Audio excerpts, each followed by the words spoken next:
What is going on, everybody? It's your boy Nothing But Skills, and today we are going more in depth off of the last video we uploaded on this channel. So last video we talked about how to increase your weapon damage, and I just showed you a brief overview of how base damage looks on a lower level LMG, and then of course how it looks on a higher level LMG. But in this video, I'm going to go over the 5 different ways you can increase weapon damage that will show on your weapon. And then one of the ways will show you that doesn't show on your weapon, but it does increase your weapon damage towards particular enemies or status effect enemies. So let's get into it. So the first way you guys can add damage to your build is through gear sets. So gear sets, brand sets, whatever you want to call them, they have talents, right? So there's 3-piece talents like this one on the Providence. If you have a 3-piece Providence, you can get 5% weapon damage. The same thing with the Yao gear. If you get a 3-piece Yao gear, you can get 5% weapon damage. So right off the bat, if you have a 3-piece of those 2 gear sets, you will get 5% extra weapon damage. Now, every single weapon in the game, assault rifles, LMGs, ARs, all give you damage. So we're gonna go down to one right here. Look, we have a Sokolov mask. 1 piece will give me 10% SMG damage. Just 1 piece. Every single weapon in the game has the ability to give you 10% SMG damage from a brand set. Some require 1 piece, some require 2, and then the hardest one to get is the marksman rifle, which requires 3-piece. But Sokolov gives you 10% SMG damage. We go to the chest. Fenris will give you 10% assault rifle damage. Overlord will give you 10% rifle damage.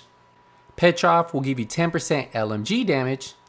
And let's see if I have to say yes. And Araldi, if you have a 3-piece Araldi set, it will give you 10% marksman rifle damage. Now, if you only have a 2-piece, that gives you 10% headshot damage. So you can still get extra damage that doesn't show up on your weapon, but it does affect enemies when you shoot them, like headshot damage. We also have, and I think I have the final 2. I probably do for you guys. Oh no, I do right here. So if you have a China Light Industry, a 2-piece will give you 10% shotgun damage. And then the final one that will give you pistol damage is going to be the RNK with the 2-piece, 20% pistol damage. So you can get extra damage straight from your gear set, and that's not rolling any talents on there that increase your damage. Now, the second way is to roll weapon damage or that type of specific damage you want on your build. So on the chest, you can roll weapon damage. Let's get one that has one. This one has 12% weapon damage. So you can roll 12% up to, I think it's 18% is the max, depending on how high your armor is. But you can roll weapon damage on your chest and on your backpack. So depending what you're looking for, you can roll that weapon damage on your chest and on your backpack. So that is raw damage. Now for your gloves, you can roll specific type. So right here I have AR damage. If you want shotgun damage, you can roll it. You can roll any type of damage you want, weapon damage, but you have to put the specific damage. There's no weapon damage roll for the gloves. So on your chest and on your backpack, weapon damage, and then that specific type of damage on your gloves. So that is already 2 ways you can improve your weapon damage on your build. Now, a third way is with offensive mod slots. So if we look right here, we have one right here, Gilligard. Gilligard's a good example. You always have 2 offensive mod slots that you can roll on a build. And what that means is you can put these offensive system firearms that give you 4%, 5%. The max is 6% AR damage and 1% weapon damage. I think the max that I've gotten, well, I have one that's 6%. I think it's rifle damage. I might have it on here for you to show you. No, I have a 5% marksman rifle with 1% weapon damage. But you can actually get this where it says 6% marksman rifle damage and 1% weapon damage. So total of almost 7% weapon damage on your build. And that's what you really want. That's what you want to try to get. Right here I have a 6% rifle damage, 0.05 weapon damage, like I was telling you. So I do have one that says 6% rifle damage, but I don't have that 1%. And this is a great way. So if you find certain gear sets that have that extra offensive mod slots, like this one has 2, imagine you can stack up, say 7%, 14% extra on the Gilligard, and that is weapon damage because it's going to be AR, LMG plus that 1% weapon damage. So remember, you can roll an offensive mod slot on every single piece of gear except the mask, I believe. I believe the mask is the only one that doesn't come with the offensive mod slot. Let me know. I'm 100% sure the chest, the holster, the knee pads, the gloves, and the backpack can have offensive mod slots, and that's where you can put those offensive system mods. And that is a great place for you to add damage to your build. And we're not even talking about pieces that use talents. So a really good talent to show you guys, let me pick one up real quick. What you guys all should know is devastating. You can put 5% weapon damage on your holster, and you can put 5% weapon damage on your gloves. So that's an additional 10% weapon damage that rolls onto your weapon, right? So you'll see that initially. You'll see that extra damage right away on your weapon. Now this Eagle Burr has, I don't really have a lot of weapon damage on this one. Let me see if I can peel up a set that has high. This one right here. I think this one does. I mean, 29, not super high, but yeah. So this one has a lot of weapon damage rolled on it. And if you look, I'm not even running devastating. So that is something that you can run on there. Now, sometimes it's more ideal to run a Gilligard holster that has 2 offensive mod slots than run a holster that has devastating on there, because you can get more damage from the offensive mod slots. But depending on what type of build you're running, that could change all that, right? So remember, the holster can roll devastating, and then the gloves can roll devastating too. And I have a pair right here for you. Now, talents that don't show up on there that really affect your build when you're playing PvE against those gold and named enemies is damage to elites, right? So damage to elites, but then there's a talent that says hard hitting, which is 10% damage to elites.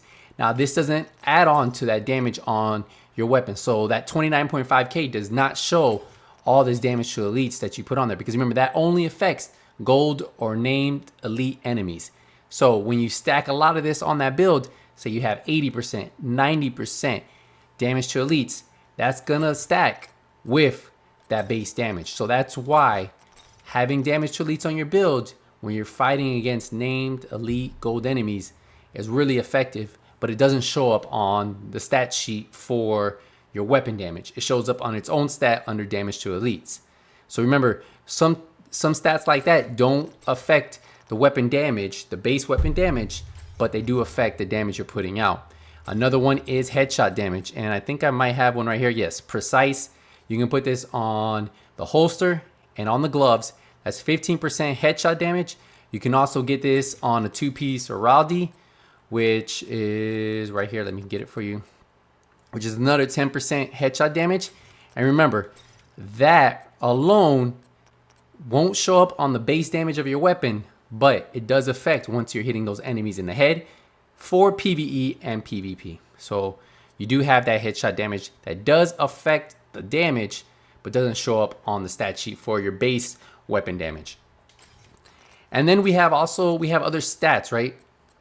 We have stats like Wicked, which is a weapon damage stat, but it's only when enemies have status effects. So if they're burning, bleeding, Wicked kicks in and you get that 10% extra weapon damage to status effect enemies.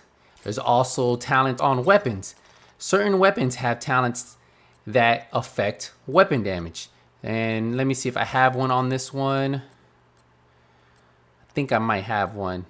I don't have one on here, but there's some that give you, if they're burning, you get 10%. If they're bleeding, you get 10%. We also have Optimus. Weapon damage is increased by 3% for every 10% ammo missing from the magazine. All of those status effects, all of those talents don't affect your base weapon damage, but it does increase your damage little by little. So that is another way for you to increase the damage on your build. So far we talked about the talents themselves, right? Like Fenris gives you 10% AR damage.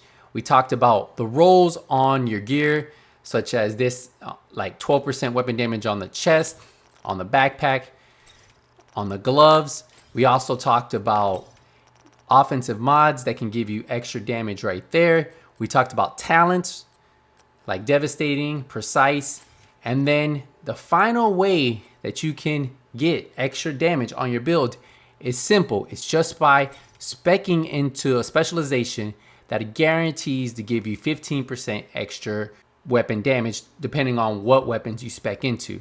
So let me show you that real quick. So if we go to the base of operation and we go over to our specializations, if you look at any specializations you have the ability to spec into 3 weapons, right? So you can pick AR, you can pick rifle, marksman rifle, pistol, SMG, you have your shotgun and your LMG. So you can spec into up to 3 of these. Once you spec into 3, it locks out. So right now I have the pistol, I have the sniper, and I have the AR. Now each one of these will give you 15% increased damage to that particular weapon. So this one has increased AR damage 15%. Same with marksman, same with pistol. Now that's the final way for you to get extra weapon damage on your build. And this is something that I think a lot of people mistaken on how to increase weapon damage on their build, how to get their Eagle Bearer to hit harder, how to get their LMGs or their sniper rifles to hit harder. And you remember all of these are dependent on whatever build you're running. So if you're running a sniper build, that's gonna have your nemesis hitting for 576,000 before anything is procced. That's pretty impressive. The same with surplus SVD.